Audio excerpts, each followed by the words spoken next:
This is the Persistent Pain Program pacing presentation for the Grande Prairie Primary Care Network. In today's go-go-go world, how often have you pushed yourself to do too much, only to pay for it later? Pacing is a strategy that can help those living with persistent pain or chronic fatigue. It's about planning and finding balance.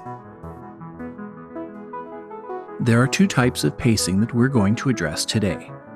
The first is natural pacing, behaviors that arise spontaneously to cope with chronic pain. The second is activity pacing, behavioral strategies taught or encouraged in treatment programs to help people cope with chronic or persistent pain. One form of natural pacing is waiting until the pain goes away, waiting until I have more energy.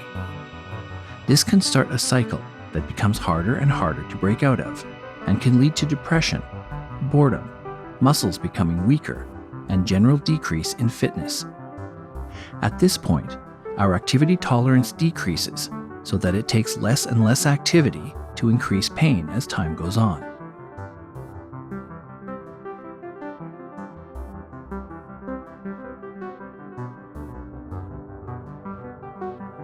Another form of natural pacing is do it no matter what. This leads to a boom-bust cycle where a person pushes through the pain and only stops when the task is completed. This sets a pattern of overdoing it on good days with increased periods of pain on bad days. Over time, people have fewer good days and more bad days. Activity pacing is a way of planning and organizing tasks to find a balance between activity and rest. Using pacing strategies helps to avoid major flare-ups while improving our tolerance to activity over time.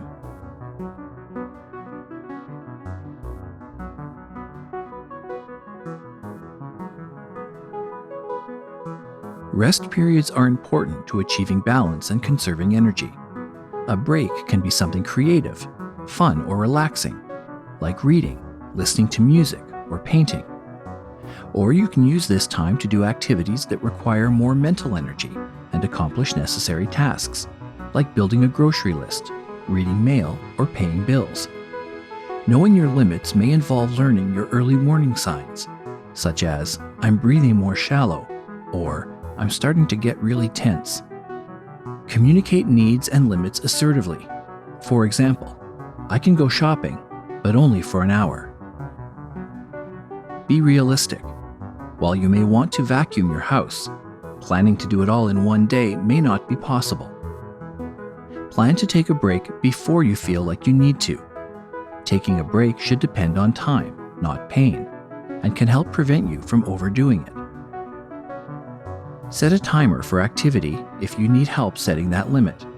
This will allow you to set a time-based activity baseline to build upon, rather than a pain-based limit. Rest periods should be kept short at 20 to 30 minutes.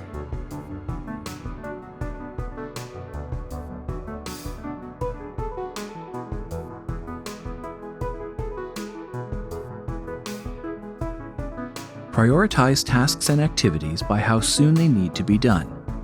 Can you break some tasks down? Can you break down the cleaning by task? For example, vacuuming versus dusting.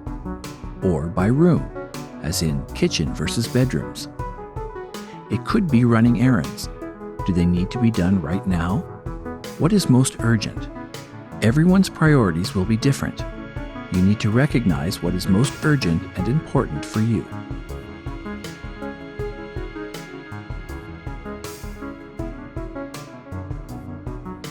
Pacing requires some organization. Putting in this effort early in your week will pay off as the week goes on. Recognize your best times of the day or best days of the week. Have a backup plan for bad days by building flexibility into your plan so you can move activities from one day to another. If you're having a good day and accomplish everything you set out to do, but still have more time, what do you do then? Enjoy the free time. You deserve it. Work smarter, not harder. The concept of conserving energy is important. It has been identified as an important factor in coping with chronic disease. The idea is that people with a chronic condition, in general, suffer from lower or limited levels of energy and tire more easily. Sitting down while cutting vegetables or doing meal prep is an example, or cut vegetables in the morning to have them ready for supper.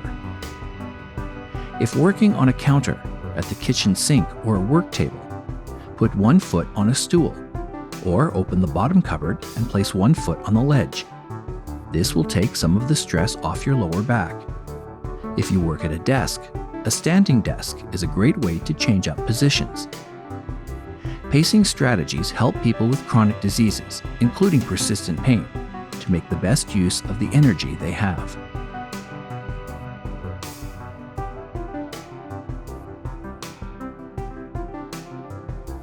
To find your baseline and limits for an activity, pick an activity.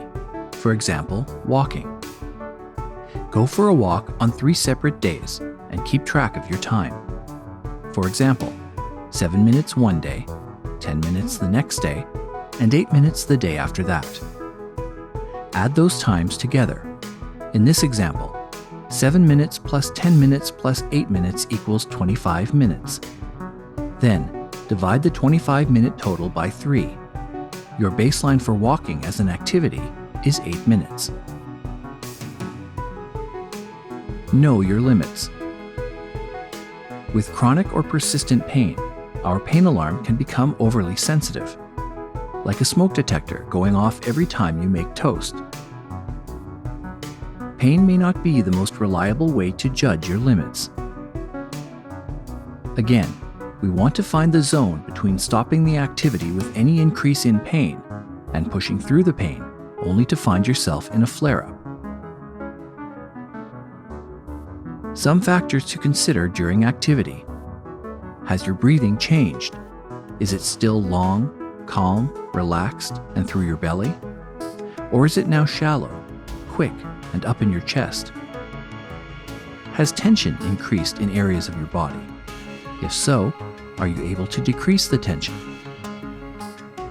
Reaffirm with yourself that what you are doing is safe, allowing the body to lessen the need to protect based on how you feel, how your day is going, and what you have already done. Will you pay for this later? Keep monitoring your pain. Be aware of it, but continue to monitor signs that you may be reaching your limit. If your pain continues to increase as you continue with an activity, take a break or switch to a different activity.